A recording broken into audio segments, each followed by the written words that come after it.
hopefully you came for content marketing because that's what we're here to talk about. And we position that every single person who's at this show, no matter what spoke of the tile and stone industry you come from, that every single person can use and should be using content marketing to attract clients, customers, and to build your business strategy. So I'm Sarah Kinbar, and this is Megan Padilla, and we've worked together for a long time. We actually both have a background as magazine editors in design and travel and lifestyle.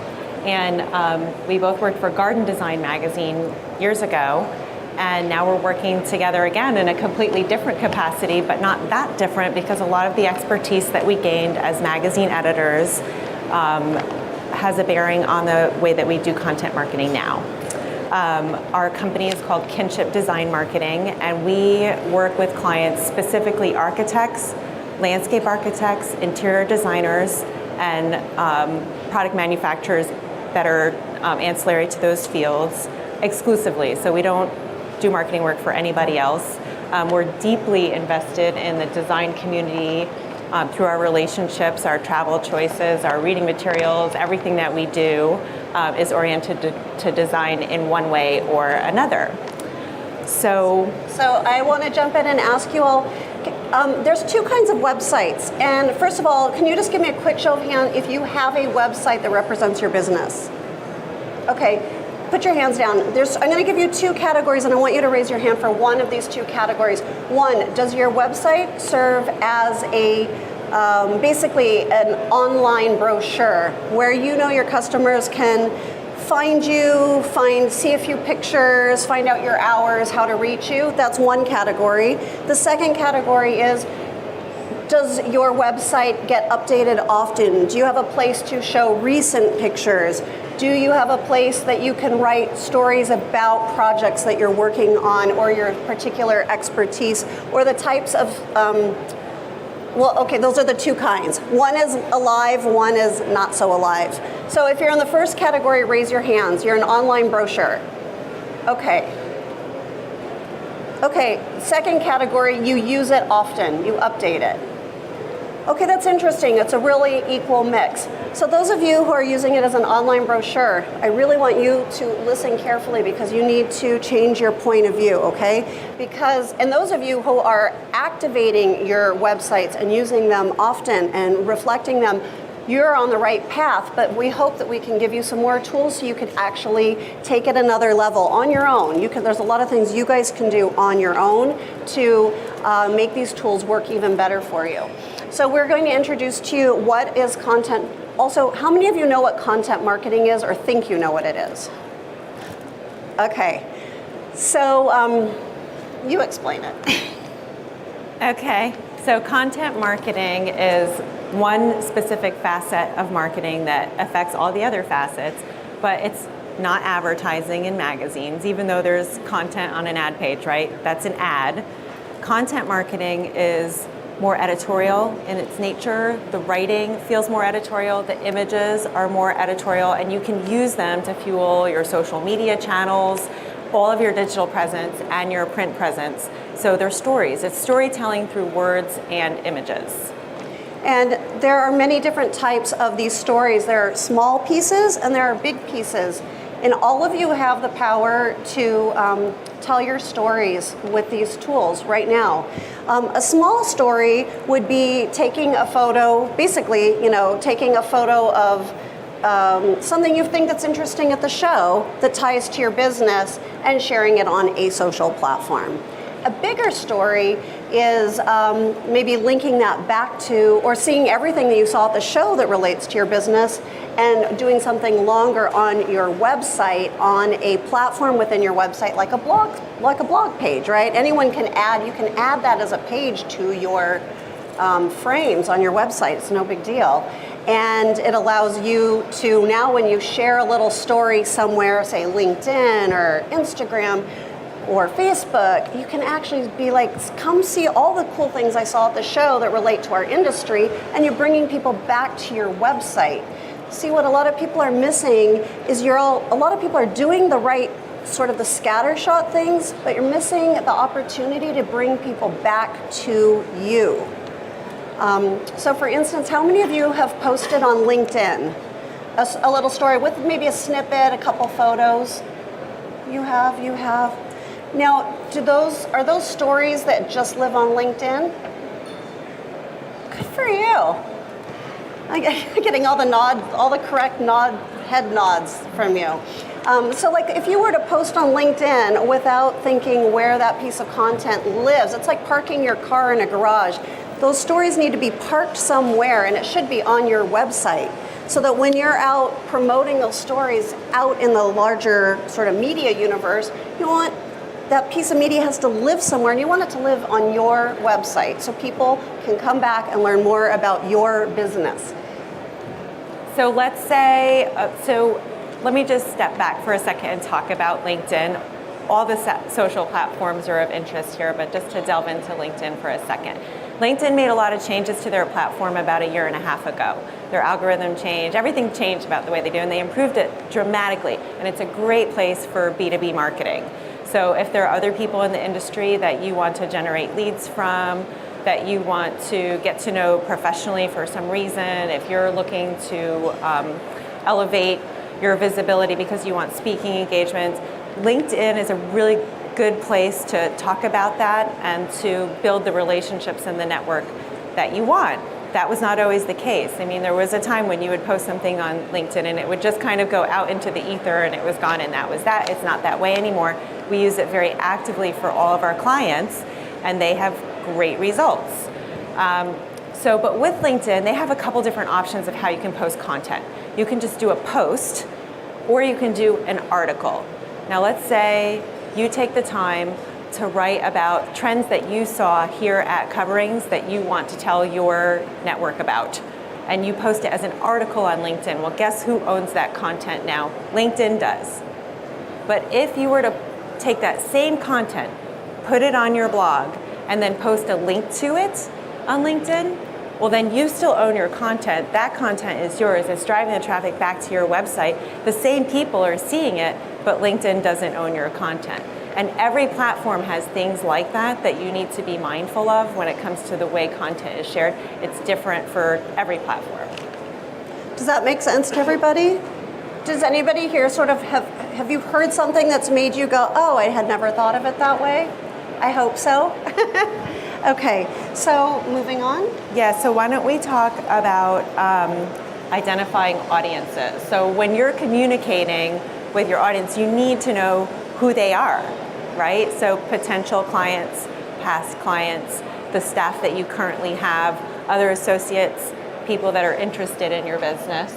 So Megan's going to talk a little bit about how you go about identifying your audiences. And we have answers on that, and then some of that stuff you have to do digging on yourself. You do have to do digging, but I think a lot of times you get this marketing idea, and you think like, oh, I want to, I've got this really cool idea. Let's just take, for instance, we have a client who wanted to produce a video brochure. It's this like hard copy brochure, and you open it and you press play, and it actually has a built-in video player where the client could share their video messages. But what is the struggle is to say, it's one thing to order 200 of these, right? You're sharing a story to your primary targets. But you have to stop first and think, who do I want to get this message? And so with every piece of content, you have to think, who do I want to get this message, and make sure you're delivering the right story to the right people. So I recommend that it's just a visualization tool, but I like just to use the idea of, the pebble that you throw in the water and you get the rings. So that very first center is, who do you already know? Who are your most active, maybe even your employees? Do all your employees even know your messaging? Are all of your employees up to speed even on your marketing materials and your stories and how you are wanting to present your company to the bigger picture? The next layer, who are you doing business with? The next layer out from that, who have you done business with but you haven't been in communication for a while? The next layer, who do you want to do business with? So you're thinking about these layers of rings of people and your contacts, And your messaging and your storytelling is going to be a little different for each one. So not one story isn't right for everybody. So you really need to think about always every piece of content that you create, from a quick Instagram post to a longer 500-word piece with 6 photos that you do as a blog. Who are you writing that for? So you always have to think, every single piece you create, who am I creating this for? Who do I want to see it? And am I writing it in a way or creating it in a way that will resonate with that user? So if you leave with nothing else today, I want you to remember that. That is so key to everything you do in content marketing.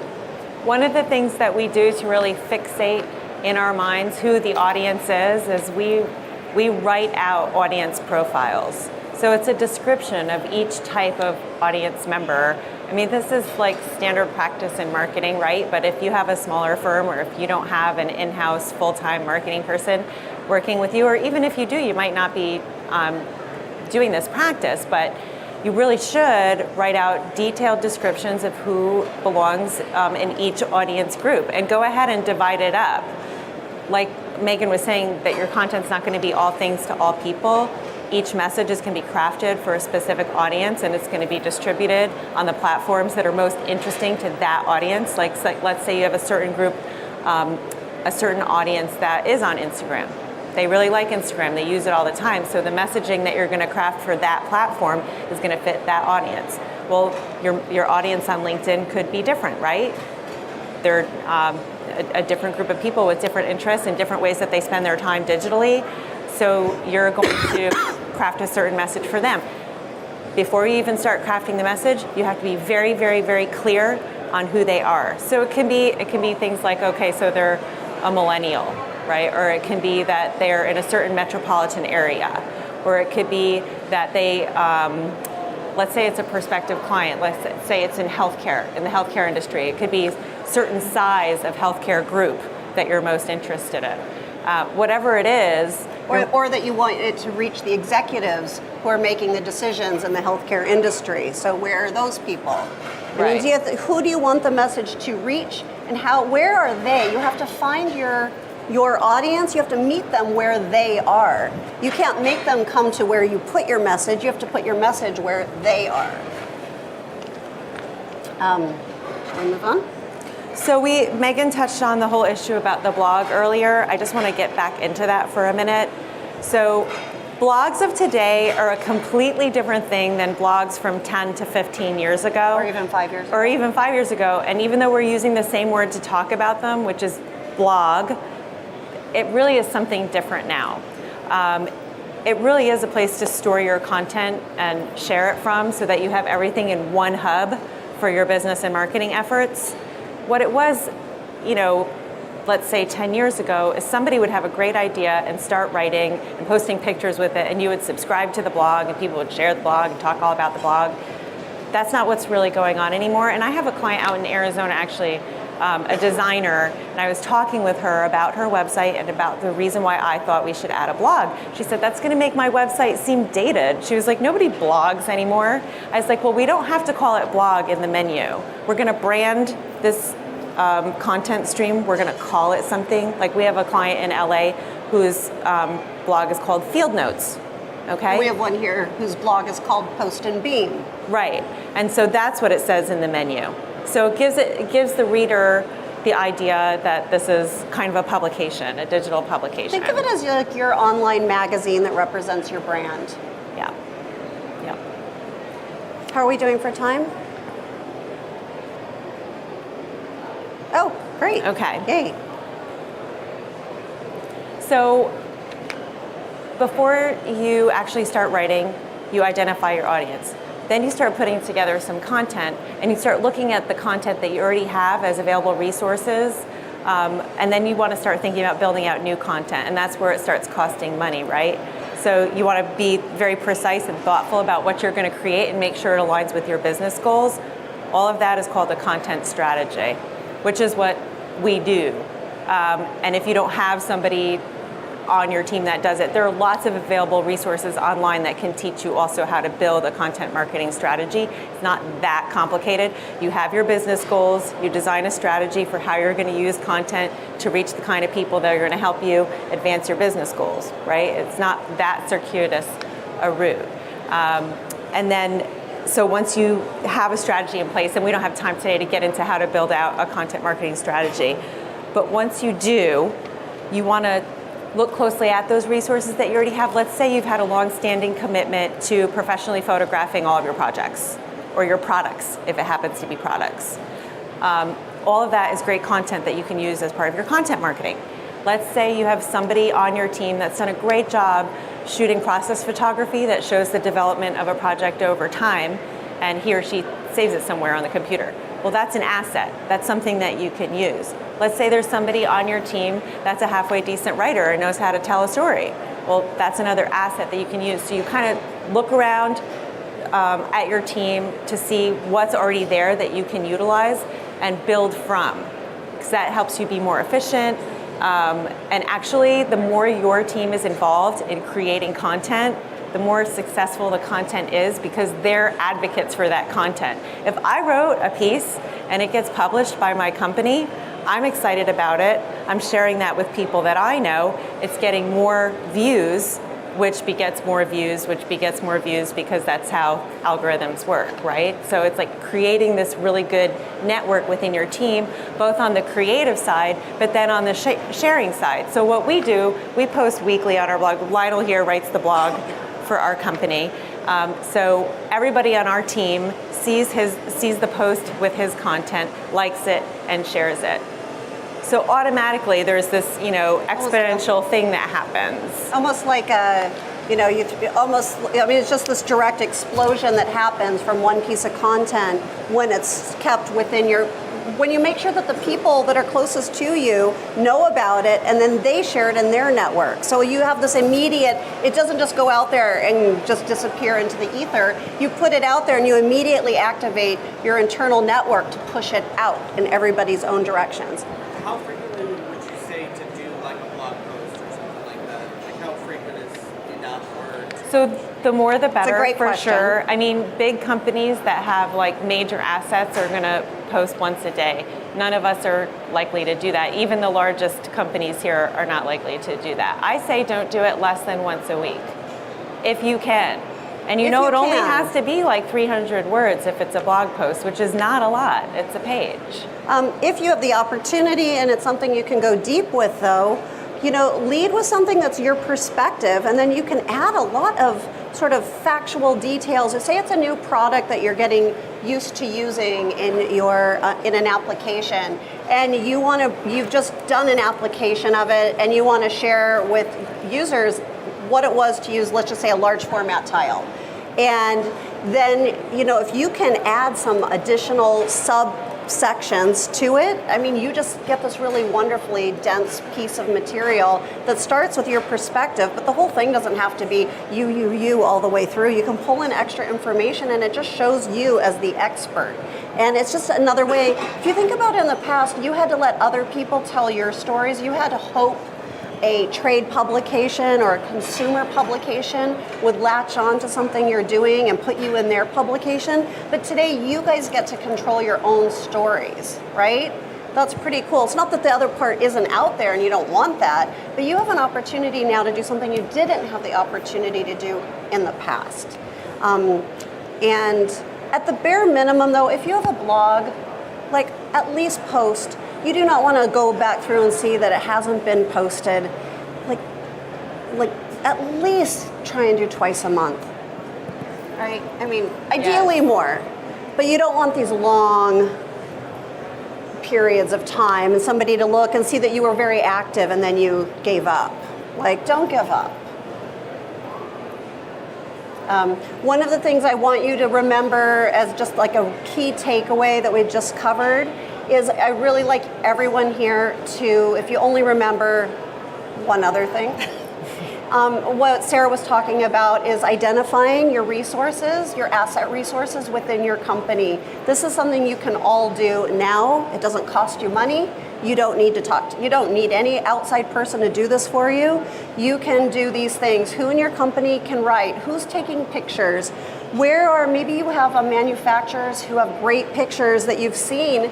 You can actually use that collateral in your materials. So there's a lot of free things out there or things within your company, but the key is to know where they are and then to organize them and make sure that you're putting them in a place like a cloud storage location where multiple team members can access them. Don't let things get lost on phones or on desktop computers.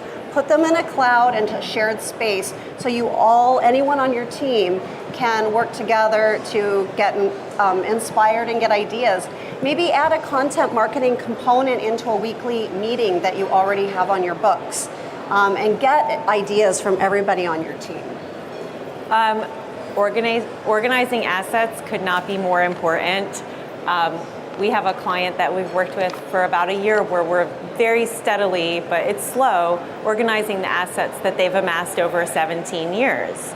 That stuff was living in all kinds of different places. And huge they've spent thousands and thousands of dollars on these assets, but they're all over the place. All over. So we're trying to streamline that. Yeah, we're like working with their team to identify what those things are and where they are and then putting them into one place. Some people use Dropbox for that stuff, which we do, but we really like Google Drive because it's super cheap and everybody can access it. Yeah, it's free and it's just really easy, right? It's easy, yeah. So what else? I feel like we kind of covered our ground. Can we take some questions? Everybody's so excited to ask questions. Go ahead. Just to bounce an idea of what you guys said, I think the best, your longer form content, the best part of it is that you can break it up into sections when you share it on your social too. So lists are really big and really good for SEO. So you could take one bullet from your list and share it on Monday, and then use the second bullet and share it on social media the following week. So another great thing about using these blogs is that it's a stream of content that keeps on giving. So did everyone hear that? If there's one 300-word blog post that you posted on your website, Or 500. Or 500, whatever the word count is, Sorry. you can edit that into a whole bunch of social media posts, right? Because there are going to be great thoughts all through that blog post. So you take the quotable quotes, even if it's a sentence, you pick an image that really helps tell the story of that quote, and boom, that's Instagram, And add a that's link. Twitter. Oh yeah, or if it's on LinkedIn, add a link back to your site with the longer story. Right, so the one blog post can turn into 25 or 30 pieces of content. Any other thoughts or questions? Yes? So where do you stand on video posting compared to blog? So we're doing more video posting, short little phone handheld for YouTube and social media. What's the balance that you do between those two? Repeat the question. So he asked where we stand on video posting in addition to or as compared with blog posting. So video is so important. And if you have a blog post that can be best explained through a video, there's no reason why you wouldn't have that video embedded in the blog post, but you definitely want it on your YouTube or Vimeo. And then you definitely want to do those great Instagram stories, the vertical ones, right? You want to use that video the same way that you would a blog post, parse it up into a bunch of little clips that you can use in a bunch of different ways. But I would not recommend photo and written text over video. I think both of these things are important. We've been told our time is up, but if anybody has a last question, we'll definitely take it. If we don't, we want to invite you. If you would like us to look at your assets, look at your website, your social, we're happy to do that. So leave us a card or come get a card from us and let us, we're happy to help in any way we can. All right, thank you. Thank you. Thanks for coming, guys.